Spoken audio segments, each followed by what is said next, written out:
What's the vehicle I'm looking for? On the borders of Derbyshire, traffic cop Jason Potts is on his way to help an elderly driver in distress. Confused elderly male who's got no idea where he is or how to get home, and he's been driving around for about 3 hours now. Several public followed his vehicle and managed to get it stopped in long E-turn.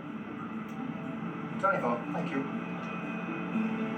Is this a meeting?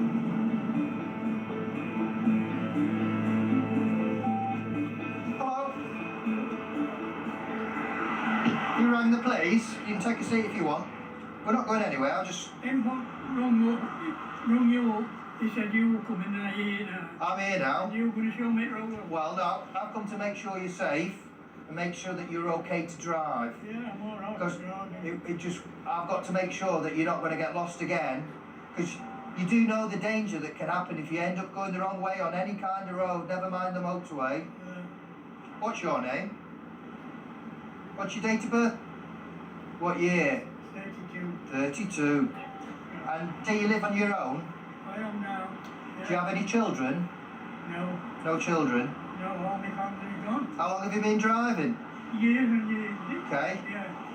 Do you wear glasses at all? No. Can you read the writing on that sign? Can you read that writing on that sign from here? See that red sign on the lamppost? You can't read that? Yeah, it says new 30 mile an hour, speed limit in force. Can you read that? Right. You see the triangle sign? What's the sign? There's two signs there, isn't there? Two red signs. The top one is a triangle. The triangle is a warning sign. What does the... Yeah, it's a roundabout. It's warning you there's a roundabout. Can you read what's on that sign there? What's the first words?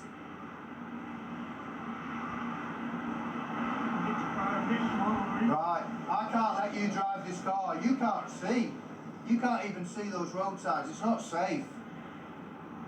I'm not being clever. I've got medals at home for driving. You might have. But you can't read road signs. I can't want to You get need, you. no, that's no good when you that's not safe. See, I've got this elderly chap. I've given him a roadside eye test, and to say that his eyes are extremely poor would be an understatement. I want to park your car up on this street here so it's safe. I appreciate it's not near your house, but I can't drive your car to your house. Then I'd like to take you home. Can I drive it? No. Why not?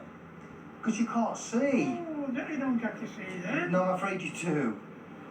And he just could not see it from any other perspective other than his own. Quite a determined chap. Yeah. As you can see, it's a difficult situation.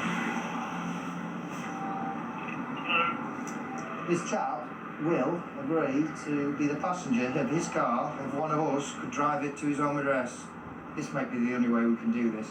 I don't really want to start manhandling some elderly chap. It's just not on. 24. And if you need a pair of glasses, then they can do that quite quickly. Is he here now? He is. My colleague is going to drive you and your car back to your home address. And I'm going to follow you down, okay?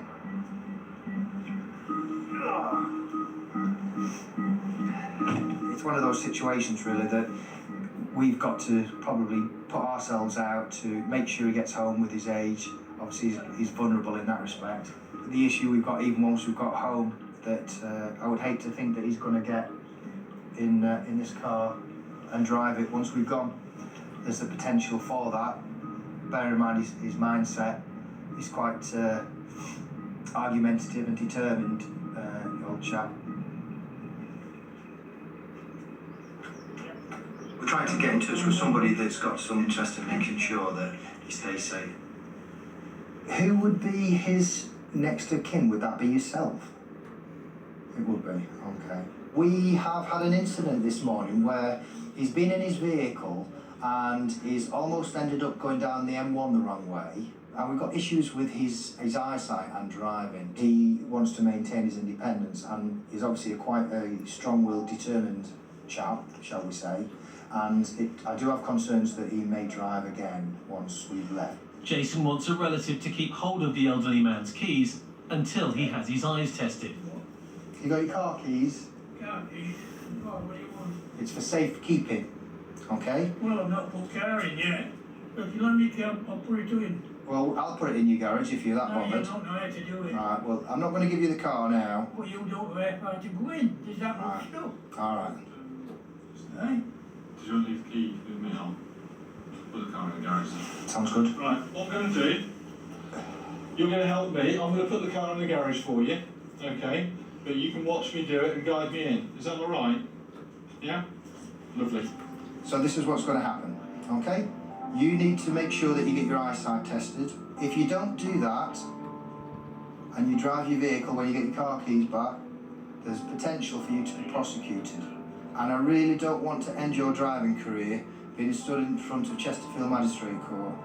There's an element of sadness that when we get old, things don't work as well as we'd like them to. Eyesight is certainly one of those things. Freedom and independence is one of the best things anybody can have. And when somebody comes and takes that away from you, I'm sure it can look cruel, but it's all for the right reasons. Do you not think I could have done that?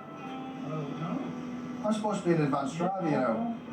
It's not something that we do easily, but when we get old, it's unavoidable, unfortunately, and we all have that to face.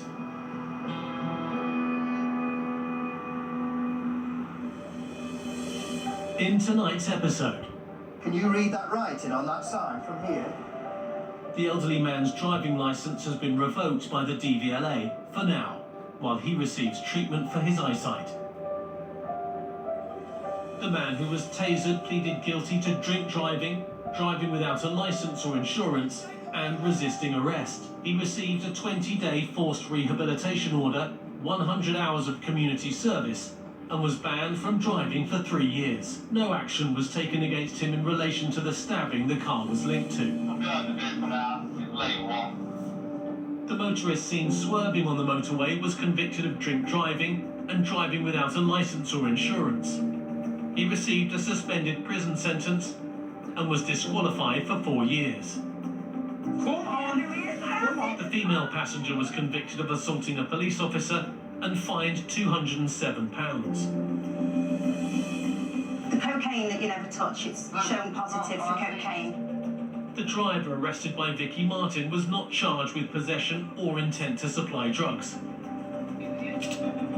But he was found guilty of drug driving and driving uninsured and without a licence. He was fined and disqualified from driving for 28 months and given a community order for 1 year with a 3-month curfew. Due to Ollie's investigation, the driver of the damaged van was charged with failing to stop after a road accident and driving without due care and attention. Keep your tongue stuck out, right? However, at court these charges were dropped, but he was convicted of drug driving and received a 3-year driving ban and a community order of 100 hours. Crossing solid white lines, oncoming vehicles, almost head on. And the failed to stop driver, arrested under suspicion of driving whilst uninsured, dangerous driving and drug driving, has been released under investigation while the police await the results of blood tests.